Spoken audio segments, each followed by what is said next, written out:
Olá, você confere agora as reportagens da nossa equipe de jornalismo. Com certeza você conhece alguém que sofre de labirintite. 3 em cada 10 brasileiros sentem tontura, só que a grande maioria recebe o diagnóstico errado e os pacientes acabam tomando medicamentos inadequados que podem inclusive causar efeitos colaterais perigosos. Muita gente, quando sente tontura, logo relaciona o problema à labirintite. Foi exatamente assim com a Lúcia, que por muito tempo fez o tratamento acreditando que tinha a doença, já que as crises eram constantes. Passei a sentir algumas tonturas. Eu tenho 69 anos, em torno dos 60 anos. Mais ou menos.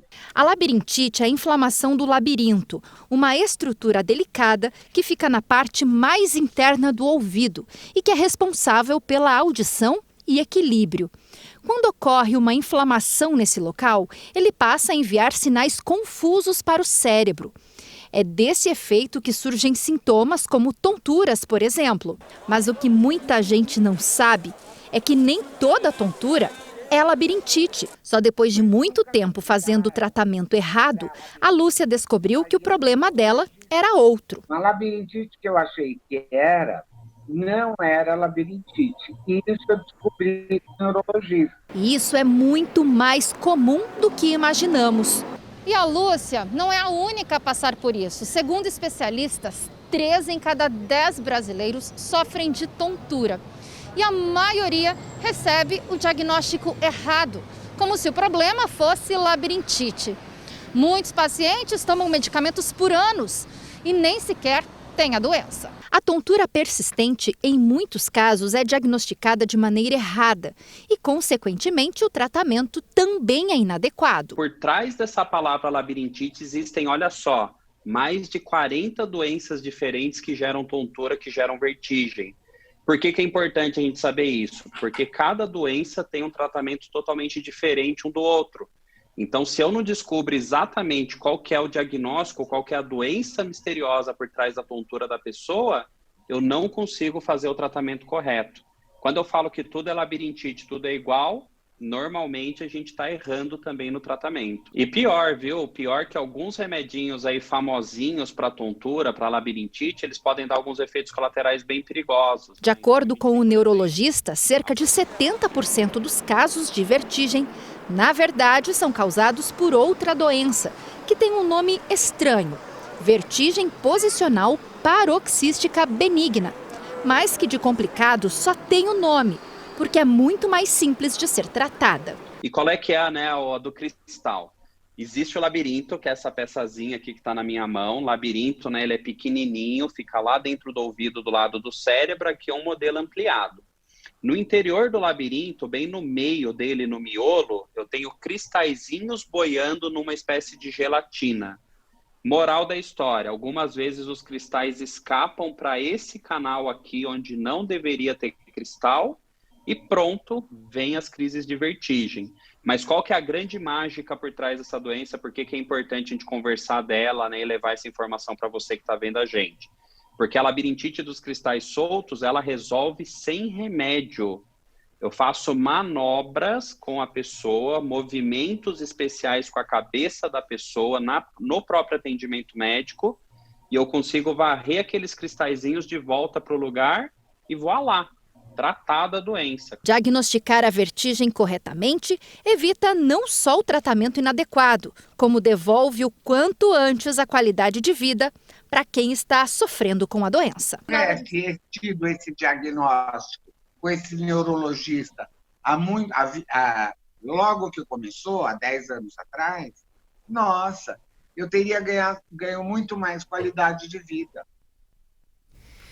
Quem nunca pensou em passar o dia inteiro em casa só de pijama?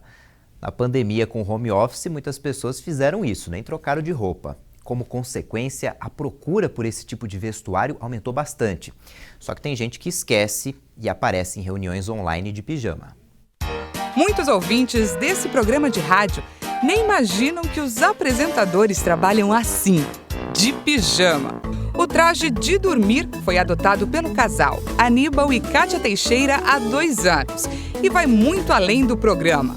O figurino faz parte do dia a dia. Para mim, pijama significa que eu já cheguei num dado momento em que eu me conheço tão bem, que eu tenho uma autoestima tão legal, que eu tenho uma autoconsciência que eu posso ir a qualquer lugar de pijamas, porque não faz mais sentido para mim querer saber o que as pessoas pensam no sentido de julgamento. Claro que a gente se interessa como as pessoas nos veem, né, o trato com elas, mas no quesito julgamento não me fazia mais sentido.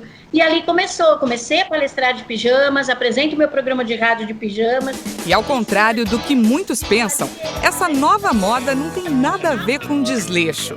Você não precisa estar relaxado. Nem aqui, eu tô de unha feita, eu tô de bijuteria, né? Eu tô aqui com o meu aplique hoje. Então... Aliás, eu queria que você levantasse e mostrasse pra gente. Tá de pijama. Claro, vou levantar aqui, ó. Ó, hoje eu tô de vaquinha, ó, de vaquinha. Também tô com a pantufinha combinando. Olha! Mas o que antes parecia loucura se tornou comum em tempos de pandemia. Com o isolamento social e o aumento do home office, muita gente trocou o terno e o sapato pelo pijama e as pantufas. Os dois itens estão entre os mais pesquisados na internet desde o início da quarentena. As buscas por chinelos e pantufas aumentaram 800% e por pijamas 500%. Essa confecção de Santa Catarina é especializada em pijamas.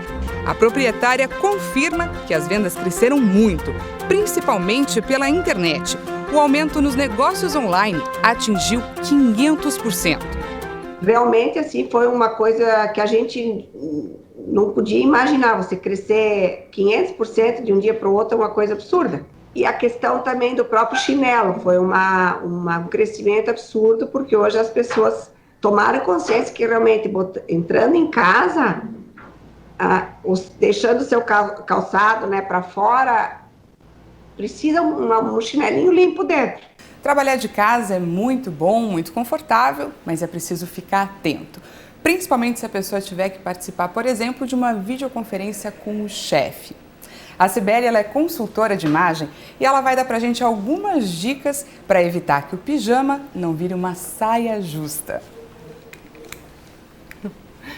Oi, Cibele, tudo bem com você? Queria que você desse aí pra gente algumas dicas. A gente não pode esquecer que nós estamos trabalhando, independente do ambiente, ele ser num ambiente corporativo ou dentro das nossas casas, é o trabalho que está sendo realizado. Então, a gente precisa cuidar principalmente, é inevitável no vídeo que aparece, é da cintura para cima. Então, tomar mais cuidado com isso que você veste da cintura para cima, né?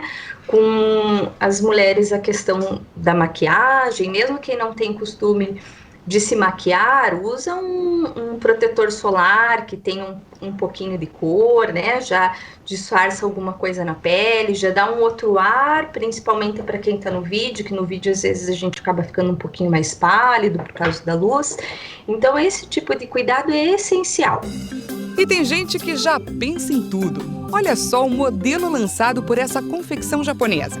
A parte de cima é uma camisa social e a de baixo é um pijama. Muito prático. Logo que o trabalho termina, é só cair na cama. Vamos para o intervalo e na volta você vai conhecer um produto que é a cara do cliente. A gente volta já.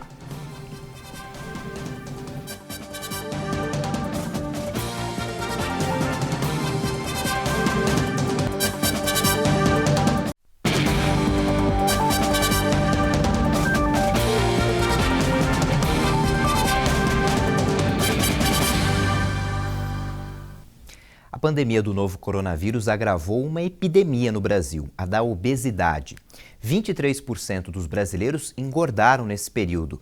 É o que mostra uma pesquisa feita em todo o país, que contou com a participação da Sociedade Brasileira de Endocrinologia. O aumento médio de peso foi de 3 quilos por pessoa, mas alguns ganharam até 12 quilos.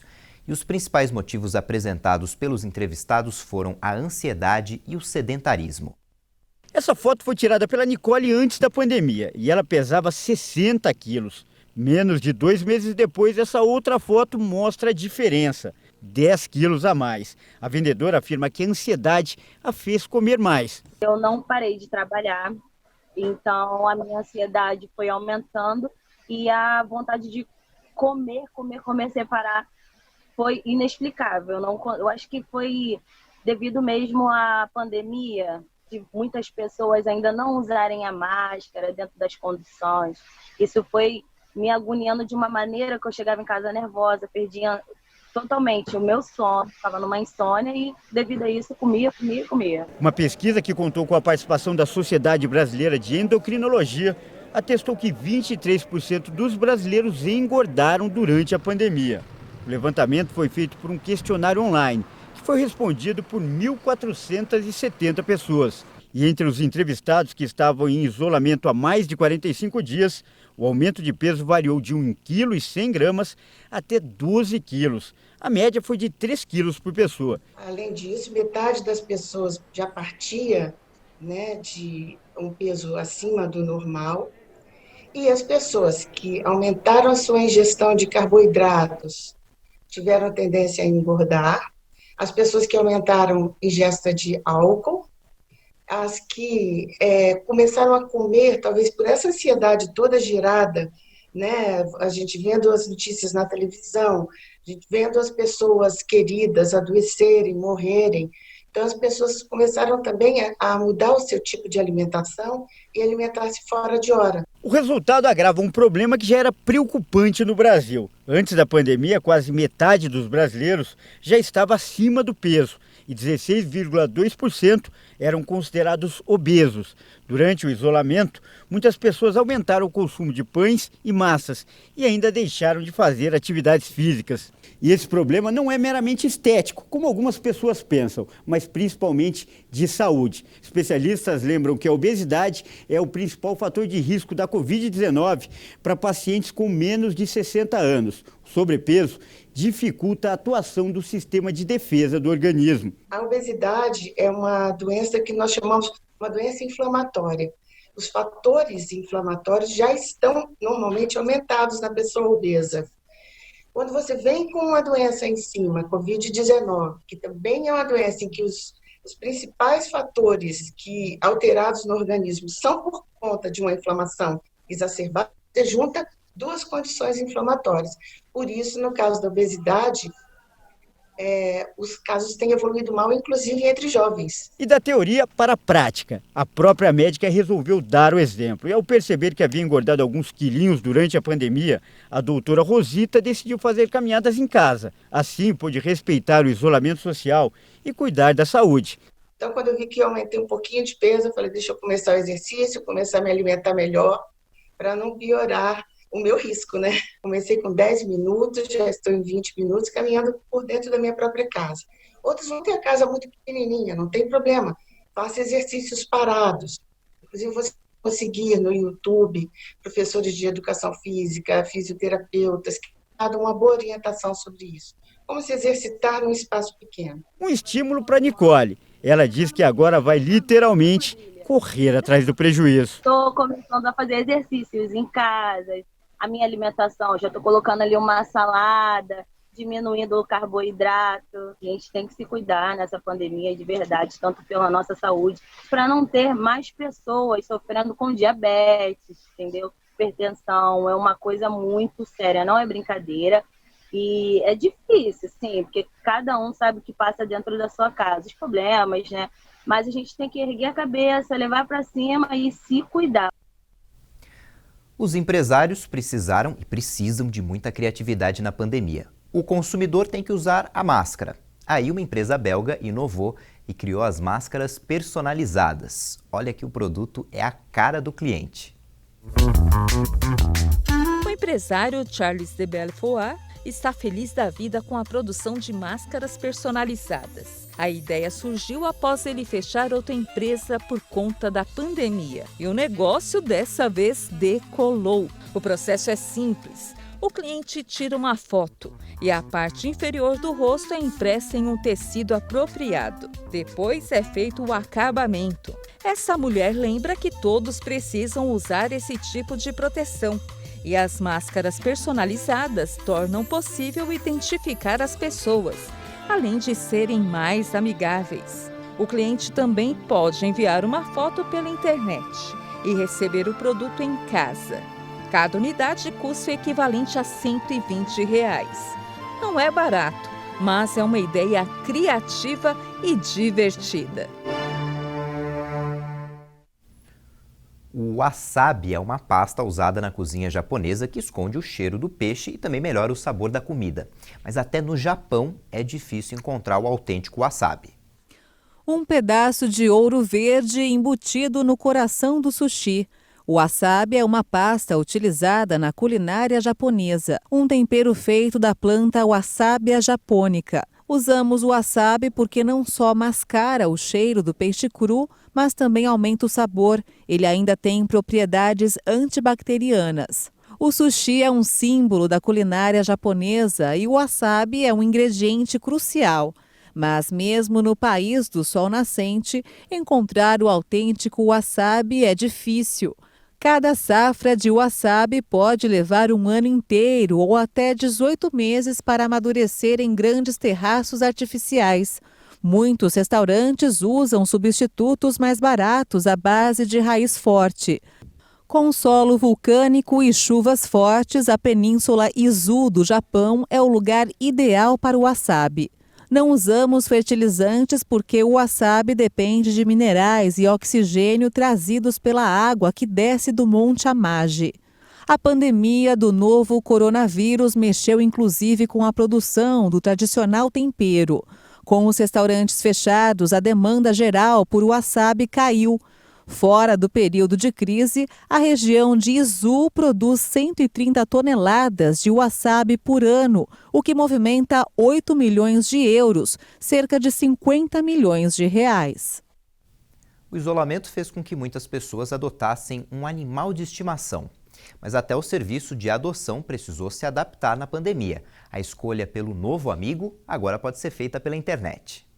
A Luma deu uma baita sorte, ganhou um novo lar mesmo em meio à pandemia do novo coronavírus.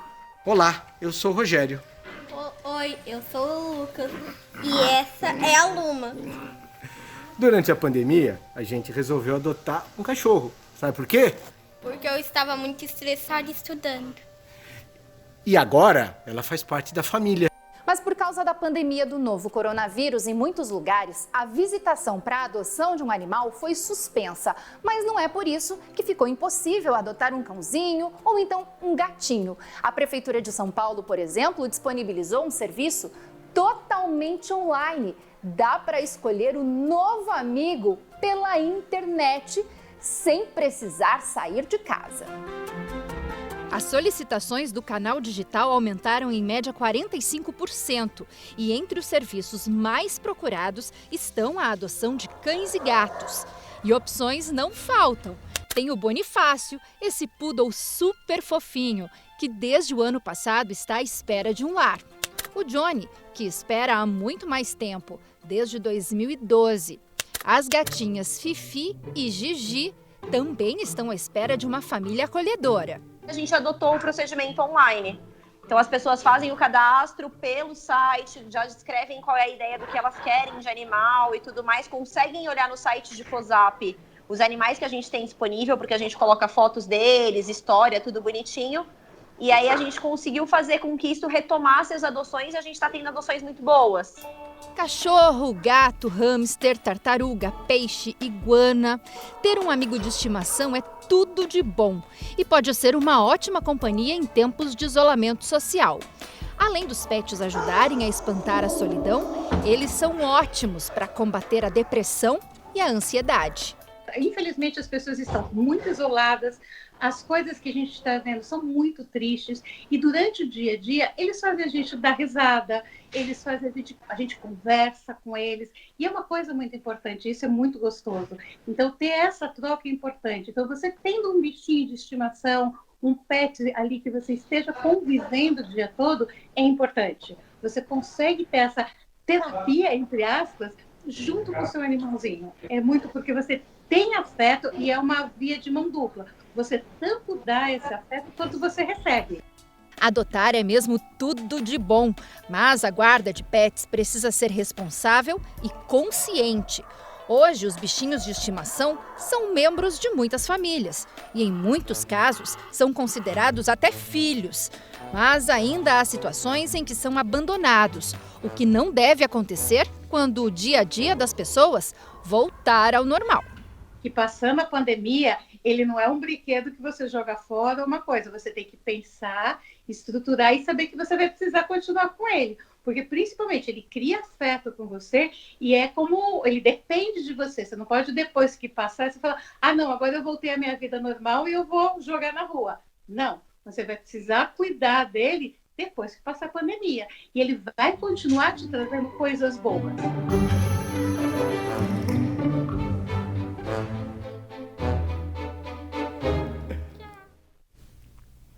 Essa edição fica por aqui. No YouTube você pode rever nossas reportagens. Tchau, obrigado pela companhia.